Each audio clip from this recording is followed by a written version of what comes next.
वैश्विक सम्मेलन जिसमें देश और दुनिया के अलग अलग प्रतिनिधि आए हैं,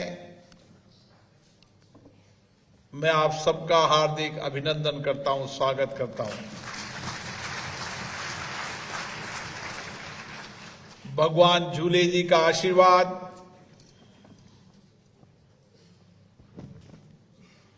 उनकी प्रेरणा, उनका सामर्थ्य हम सबको नई प्रेरणा देता है, नई दिशा देता है। और इसीलिए आज जो आप आयोजन कर रहे हैं, उस आयोजन में भी आपके संस्कार, आपकी संस्कृति, सिंधु सभ्यता और आपके विचार कि किस तरीके से हम सशक्त समाज बनाकर समर्थ भारत बनाएं। और मैं आज देख रहा हूं कि देश और दुनिया के अंदर सिंधी समाज के पुरुषार्थ, उनकी कड़ी मेहनत, कठिन परिश्रम, नया इनोवेशन और सामर्थ्य से आज सशक्त समाज भी बन रहा है और समर्थ भारत में भी सिंधी समाज का बहुत बड़ा योगदान है। मेरा भी जीवन काल भी सिंधी समाज के परिवेश के अंदर ही गुजरा और लंबे समय तक उनका सानिध्य मिला, उनका आशीर्वाद मिला। और जब राजनीति क्षेत्र के अंदर पहला चुनाव लड़ा, तब भी 2003 से लगातार मुझे विधायक से सांसद बनाने में इस समाज का बहुत बड़ा योगदान है।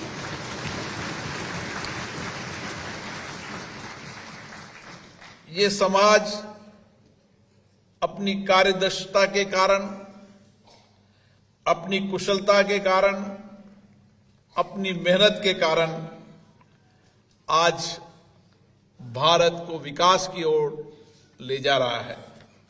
मुझे याद है इस समाज ने का आत्मविश्वास, इस समाज का आत्मविश्वास और पुरुषार्थ हम सबको प्रेरणा देता है। उनकी पुरुषार्थ, उनकी सेवा, उनकी समर्पण, उनकी निष्ठा, उनका आध्यात्मिक सेवा का भाव देश और दुनिया को प्रेरणा देता है। विभाजन की उस त्रासदी के समय जब सब कुछ अपना छोड़ के आने के बाद भी अपना धर्म परिवर्तन नहीं किया,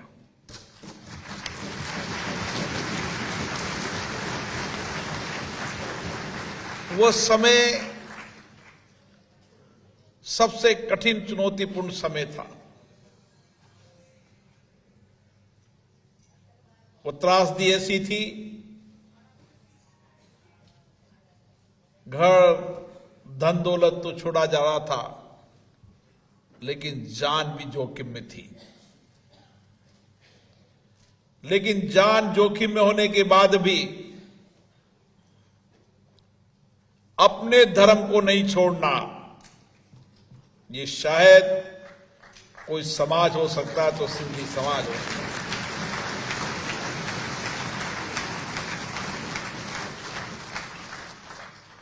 और इसीलिए विभाजन की त्रासदी हम सबको पता है, किस कठिनाई, किस चुनौतियों के अंदर हमने जीवन को गुजारा। लेकिन उस त्रासदी के बाद भी, सब कुछ छोड़ने के बाद भी अपने संस्कार नहीं छोड़े, अपनी संस्कृति नहीं छोड़ी, अपने मूल्य नहीं छोड़े। और पुरुषार्थ से, कड़ी मेहनत से फिर से अपना जीवन शुरू किया। और आज देश के अंदर चाहे व्यापार हो,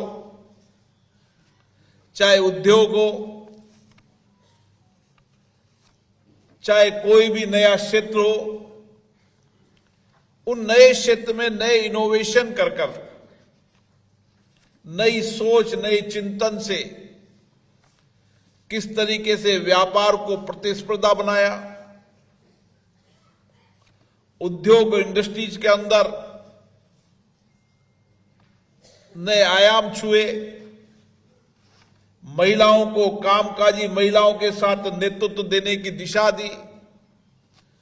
और इस भारत में बहुत बड़ा बदलाव अपनी कार्य संस्कृति के कारण अन्य समाजों के अंदर किया।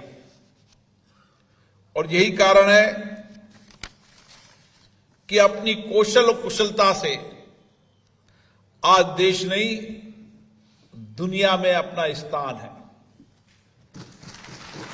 अभी माननीय विधानसभा के अध्यक्ष बता रहे थे, हम बारबाडोस गए तो मैंने कहा यहां भी सिंधी समाज है।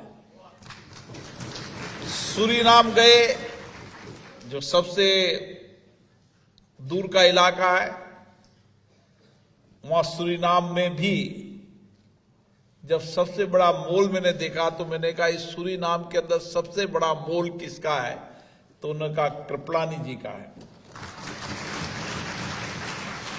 मैंने जहां भी मैक्सिको लेकर जहां भी सिंधी समाज के लोग मिलते थे, मेरा एक अपना अपनत्व होता है कि उस सिंधी समाज के प्रवेश उसी गली मोहल्ले के अंदर रहे। सामाजिक राजनीतिक जीवन में भी उनका बहुत बड़ा योगदान रहा। और इसलिए विशेष रूप से मैं उनके पुरुषार्थ के जीवन के संस्करण जरूर सुनना चाहता हूं।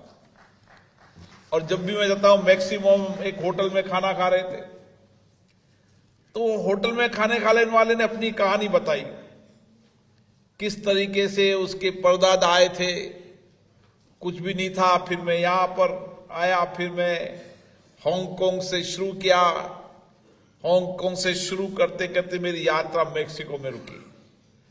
आज मैं मैक्सिको के अंदर हजारों लोगों को काम देता हूं।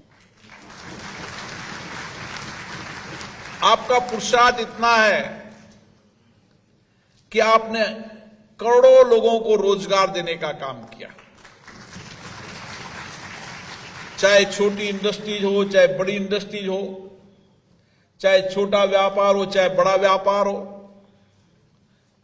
मुझे याद है कि किस कठिन परिस्थितियों के अंदर इन समाज के लोगों ने उन उपभोक्ताओं की जिंदगियों को बदलने का काम किया।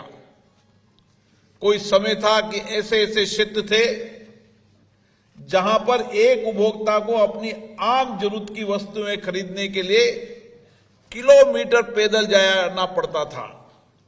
लेकिन यही सिंधी समाज का नौजवान पुरुषार्थ से, साइकिल से, मोटरसाइकिल से उसके दरवाजे पर पहुंचकर उस उपभोक्ता को सस्ती और गुणवत्तापूर्ण चीज दिलाने का काम किया, तो सिंधी समाज ने किया।